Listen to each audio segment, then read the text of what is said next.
doing more of the in-house stuff.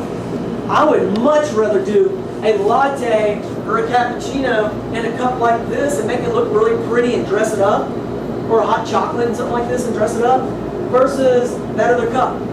You know, but if we're breaking these, or we're breaking our French presses, we got to go to dull. Well, let me just get this piece of paper and tie it in a knot, and I'll just stick it in your cup. The presentation goes down. The excitement goes down, at least for me. I mean, it's not exciting for me. And that's why, you know, I would say, look, just hand wash it. If it takes a little bit longer, you have to wait, it's fine. At least we're not breaking it.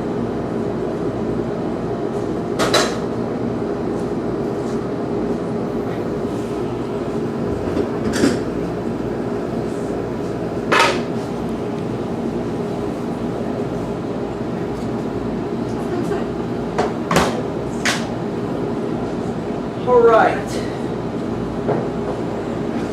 Frozen drinks. Some of y'all have seen this stuff. You might learn something I didn't mention before. Nobody's been through the whole bit. So I'll hit frozen drinks as quick as possible. One thing is, so you're going to have 3 different. Our frozen drinks is bigger than the one for our flavors, because typically you're measuring out 4 ounces. If it's a frozen, if it's a smoothie, I think it's like 7 ounces. So you're using 4, 5, 7 ounces. This will only hold a max of 2. So that's why we only use this for our syrups for the most part. I'm going to make one of them real quick. And I'm just going to follow the cheat sheet, and I'm just going to do something simple like the Kona Mocha. And for the Kona Mocha, I've got my 16-ounce cup, my blender right here, and it's going to call for 2 scoops of Kona Mocha mix.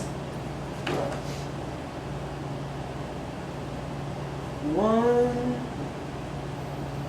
2. Calls for 5 ounces of milk. What we're going to do, let's do a Kona Mocha with an extra shot. So we're going to do 4 ounces of milk.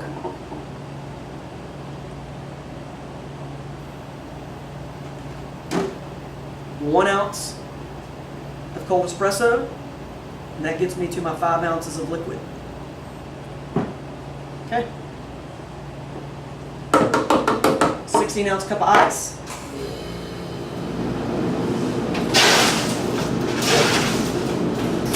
This is a full scoop. You want it to be a little bit over the top, because realize that after this ice gets, pulverized, it's going to be a lot less in here, because right now it's got big, chunks. Smaller the chunks. Anyway, put that in there. Blend it.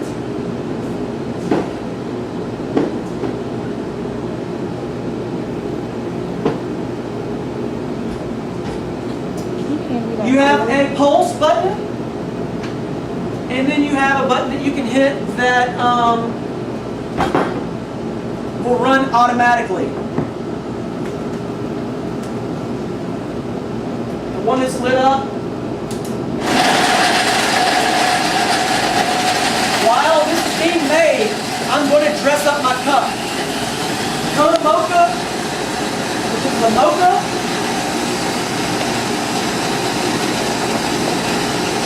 Take my chocolate, turn my cup,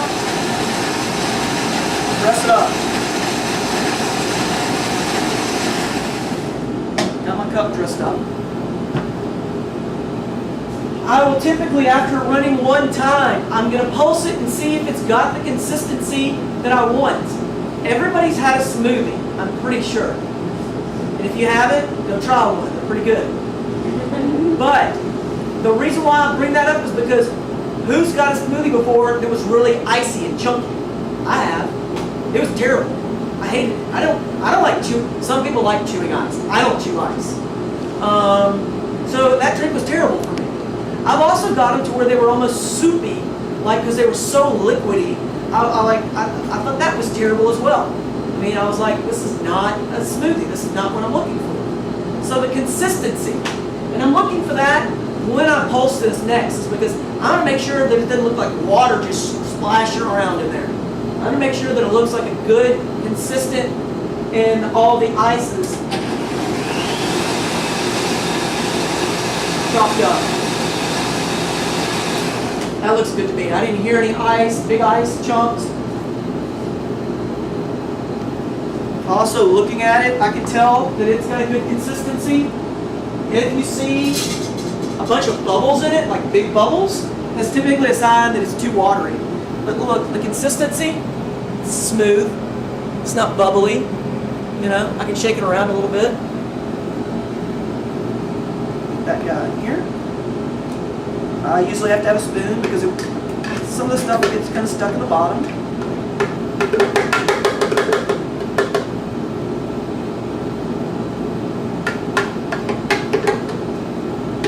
Dead on. See, I was a little bit over. Oops. It's right there, and that's pretty much all of that. I'm going to put this back in here and start the water. Let it fill up. Wash it out. I need my whipped cream. All frozen drinks come with whipped cream, other than a smoothie. But ask. Some people look at a no sugar added, but they'll want whipped cream. Or they'll want you to use skim milk and they'll want whipped cream. It's like, what's the point? We start on the outside and we make our little, I don't know, mountain. Really simple as that. This is the mocha. We'll dress the top up next.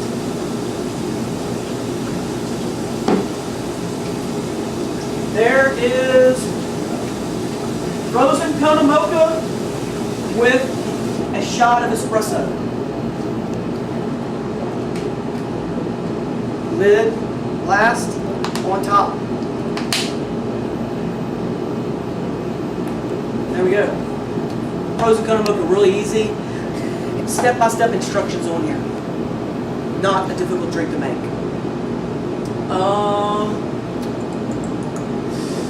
I'm going to go ahead and, does anybody want to see, or do we need to see any other the frozen iced coffee drink?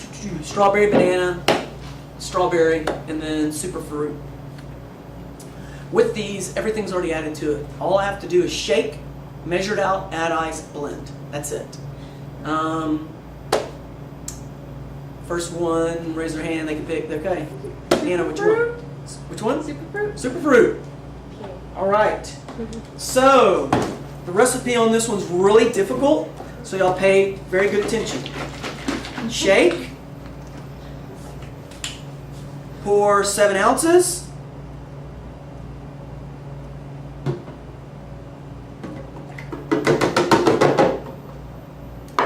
Ounce cup of ice.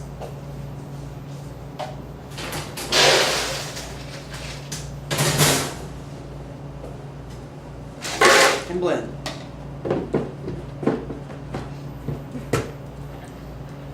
So, no reason why I can't make this a drink.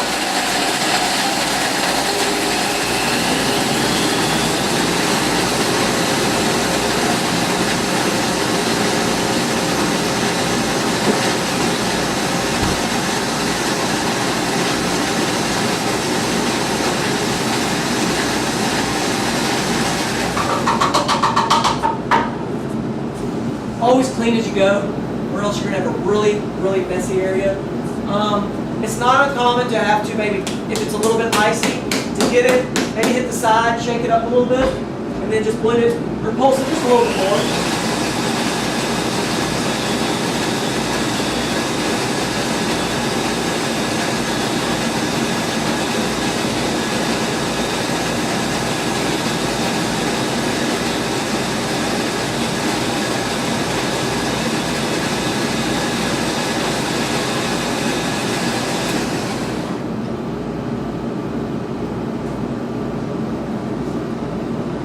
A little icy, that's why I was letting it run some more, but it wasn't too icy for me not to see it rotating around. That's my telltale sign. It's not moving around inside the pitcher. Well, then I know it's not circulating, and it's not going to get all of it. This is really good though.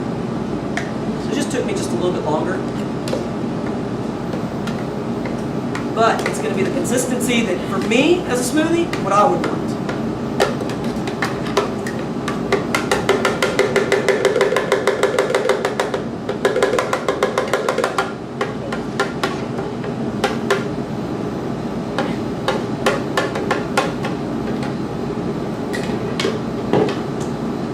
This guy, it's just a lid and a straw. Easy as that. Anna, you're the winner. Winner, winner, winner. All right.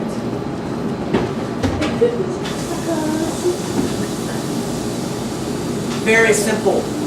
Very, very simple. Soda. Italian soda. We used Perrier, which is sparkling water. And our recipe calls for a 16-ounce cup of ice, 2 ounces of flavor, and typically the flavor you're going to want to choose is going to be usually a fruit flavor. It's going to be raspberry, it's going to be strawberry. If it's going to be an Italian cream soda and you're going to put, and they want to splash your cream in it, a lot of times then I'm like, well, French vanilla is pretty good because it's similar to like a vanilla cream soda. It's similar to those. So if I'm just doing though a straight, Italian soda, I'm gonna just pick a fruit. Strawberry's almost empty, but let's see. Raspberry. Here we go. And I'm gonna use this guy right here to measure it out. And I'm gonna put my 2 ounces in here. Well, not gonna quite get there, are we?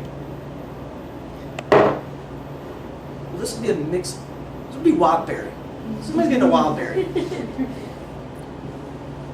Still kind of. Anyway. So your 2 ounces of flavor. Perrier. Fill up the cup. This one looks a little fizzed out, maybe. And so this is an Italian soda.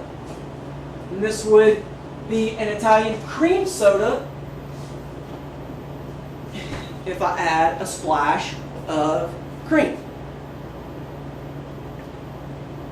Now I just made an Italian cream soda.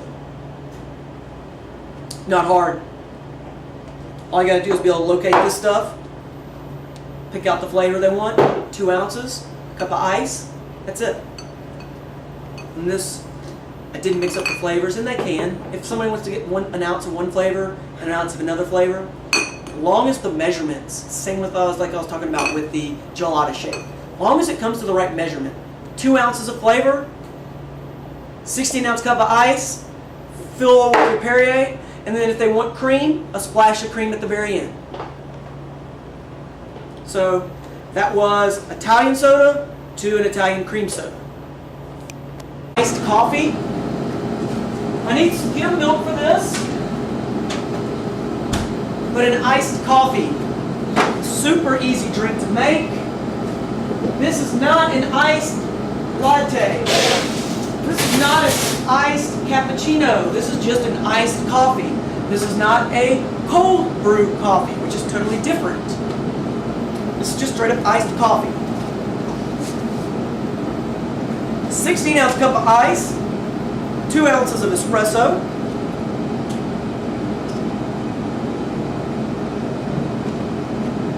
half an ounce of pure cane, which is a simple syrup. Just adds a little bit of sweetener to it.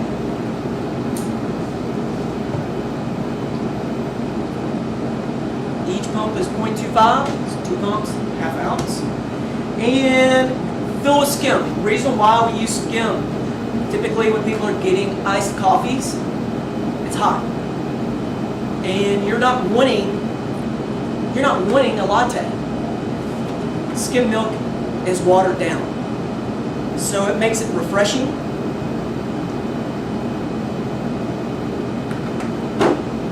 Not as thick.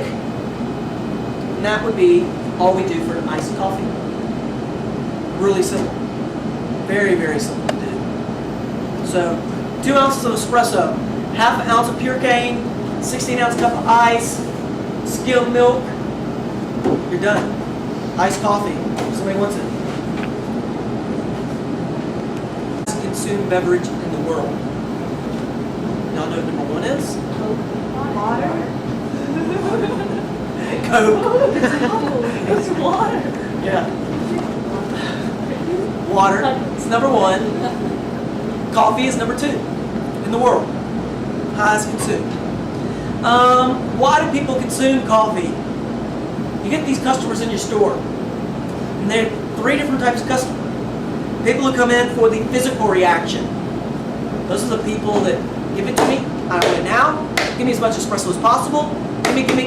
Go, go, go. Let's go.